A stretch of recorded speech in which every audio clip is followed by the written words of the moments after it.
বন্ধুরা, মাইকেল মধুসূদন দত্তের লেখা বঙ্গভূমির প্রতি কবিতার একটি লাইন আছে, জন্মিলে মরিতে হবে, অমর কে কোথা পাবে। কবিতায় এই লাইনটি আমাদের শেখায় যে পৃথিবীতে যা কিছু শুরু হয় তা একদিন শেষ হয়ে যায়। জন্ম আর মৃত্যু একে অপরের সঙ্গে জড়িত, আর এই মৃত্যু হলো এমন একটি পর্যায় যেখানে দাঁড়িয়ে মানুষ যা বলে তা তার সারা জীবনের চূড়ান্ত এক সত্য। আর এই পর্যায়ে দাঁড়িয়ে পৃথিবীর বিখ্যাত কিছু মানুষ এমন কিছু শব্দ উচ্চারণ করে গেছে যা আমাদের জন্য অনেক বড় ইনফরমেশন। আজকের ভিডিওতে আমরা ইতিহাসের 10 জন ব্যক্তির শেষ কথা নিয়ে আলোচনা করব,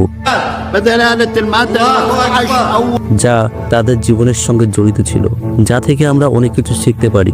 সো ভিডিওটা অনেক বেশি ইন্টারেস্টিং হতে চলেছে, আর দেরি না করে আজকের এই ভিডিও শুরু করা যাক। নাম্বার 10, ইন্দিরা গান্ধী। ভারতের প্রথম মহিলা প্রধানমন্ত্রী ইন্দিরা গান্ধীর শেষ কথা ছিল, if I die today every drop of my blood will invigorate the nation. মানে আজ আমি মারা গেলে আমার প্রতিটি রক্তের ফোঁটা জাতিকে উত্তেজিত করবে। এটি তার দেশের প্রতি গভীর ভালোবাসা প্রকাশ পায়। Number 9, Charlie Chaplin. চার্লি চ্যাপলিনের হাসির অভিনয় আমরা ছোটবেলায় তো সবাই দেখেছি। এই মহান অভিনেতার শেষ কথা ছিল, why not, it belongs to him, অর্থাৎ কেন নয়, এটা তারই। এই কথাটি তার মৃত্যুর কিছু সময় আগে তিনি তার একজন পুরোহিতকে বলেছিলেন। তার এই কথাটি তার সারা জীবনের হাস্যরস এবং জীবনের প্রতি তার সহজ দৃষ্টিভঙ্গি তুলে ধরে। Number 8, Steve jobs. Steve jobs, যিনি অ্যাপল কোম্পানিকে সারা বিশ্বে ব্র্যান্ডে রূপান্তরিত করেছেন, তার মৃত্যুর আগে তার শেষ কথা ছিল, ও ওয়াও। এই কথাটি তিনি 3 বার উচ্চারণ করেছিলেন। এই ছোট 3টি শব্দ যা তিনি তার পরিবারের সামনে বলেছিলেন। এই ওয়াও কথাটা শুনতে অনেক সাধারণ মনে হতে পারে, কিন্তু এর গভীরে অনেক ব্যাখ্যা আছে। অনেকে মনে করেন তার জীবনের শেষ মুহূর্তে হয়তো এমন কিছু অনুভব করেছিলেন যা তাকে অনেক অবাক করেছিল। Number 7, Napoleon Bonaparte. Napoleon Bonaparte, যিনি ফ্রান্সকে একসময় সারা ইউরোপে নেতৃত্ব দিয়েছিলেন। এই নেপোলিয়ন বোনাপার্টের মৃত্যুর আগে শেষ কথা ছিল, France army, head of the army এবং জোসেফিন। তার এই শেষ 4টি শব্দ তার সারা জীবনের সিক্রেট। তো এবার এই প্রত্যেকটা শব্দের মানে বার করা যায়।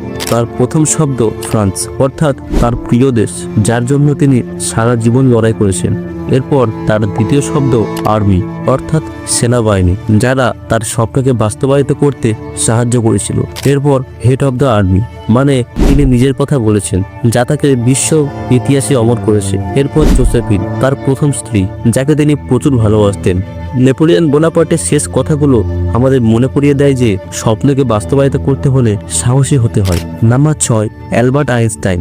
আইনস্টাইন, যিনি আপেক্ষিক তত্ত্ব আবিষ্কার করে বিজ্ঞানের ইতিহাসে এক যুগান্তকারী পরিবর্তন এনেছিলেন।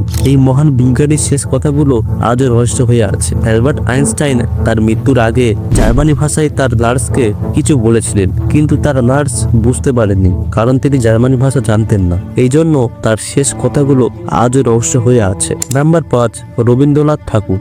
নোবেল পুরস্কার পাওয়া বিশ্বকবি রবীন্দ্রনাথ ঠাকুরকে তো আমরা সবাই চিনি। তার লেখা জনগণ মন আমাদের জাতীয় সঙ্গীত। তবে এই রবীন্দ্রনাথ ঠাকুর তার জীবনের শেষ মুহূর্তে যখন প্রচুর শারীরিকভাবে দুর্বল হয়েছিলেন, তার মৃত্যুর আগে শেষ বক্তৃতা ছিল সভ্যতার সংকট। এই বক্তৃতায় তিনি বলেছিলেন, আজ মানুষের প্রতি মানুষের বিশ্বাস হারিয়ে যাচ্ছে, সভ্যতার ভিত নড়বড়ে হয়ে উঠেছে। এই কথাগুলো তিনি 1941 সালে 30 জুলাই পড়ে শোনান, যা তার মৃত্যুর কিছুদিন আগের ঘটনা। তার এই শেষ কথা মানবজাতির প্রতি এক গভীর বার্তা। নাম্বার 4, মাদার টেরেসা, যিনি নিজের জীবন উৎসর্গ করেছিলেন দরিদ্র, অসহায়, নিপীড়িত মানুষের সেবায়। তার শেষ কথাগুলো আজও মানুষের মনে গেঁথে আছে। মাদার টেরেসার শেষ কথাগুলো হলো, তুমি যেখানে যাও ভালোবাসা ছড়িয়ে দাও, যেন কেউ তোমার কাছে এসে খুশি না হয়ে ফিরে না যেতে পারে।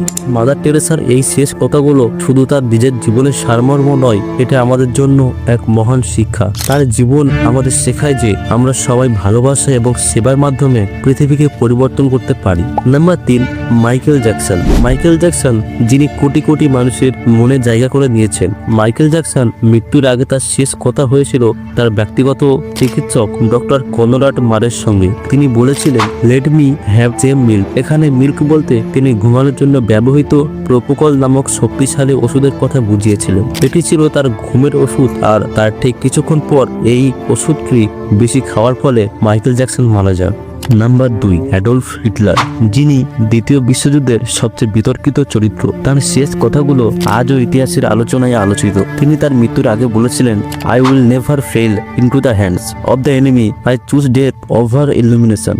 অর্থাৎ আমি কখনো শত্রুর হাতে পড়বো না, অপমানের চেয়ে আমি মৃত্যুকেই বেছে নেব। এই কথাগুলি বলার পর 1945 সালের 30 এপ্রিল হিটলার ও তার বান্ধবী ইভা ব্রাউনের সঙ্গে আত্মহত্যা করেন। দ্বিতীয় বিশ্বযুদ্ধে যখন জার্মানির পরাজয় নিশ্চিত হয়ে ওঠে, তখন হিটলার বুঝতে পারেন যে তার ক্ষমতার দিন শেষ। তার জন্য আত্মসমর্পণ মানে ছিল পরাজয় এবং অপমান। তিনি নিজেকে এবং তার আদর্শকে নিয়ে এতটাই আত্মমগ্ন ছিল যে শত্রুর হাতে পড়ার চেয়ে তিনি মৃত্যুকে বেছে নেন। নাম্বার 1, সাদ্দাম হোসেন, যিনি একসময় ইরাকের সবচেয়ে শক্তিশালী নেতা ছিলেন। তার জীবনের শেষ মুহূর্তগুলো ছিল অত্যন্ত আলোচিত। তার শেষ কথাগুলো শুনলে আপনিও চমকে যাবেন।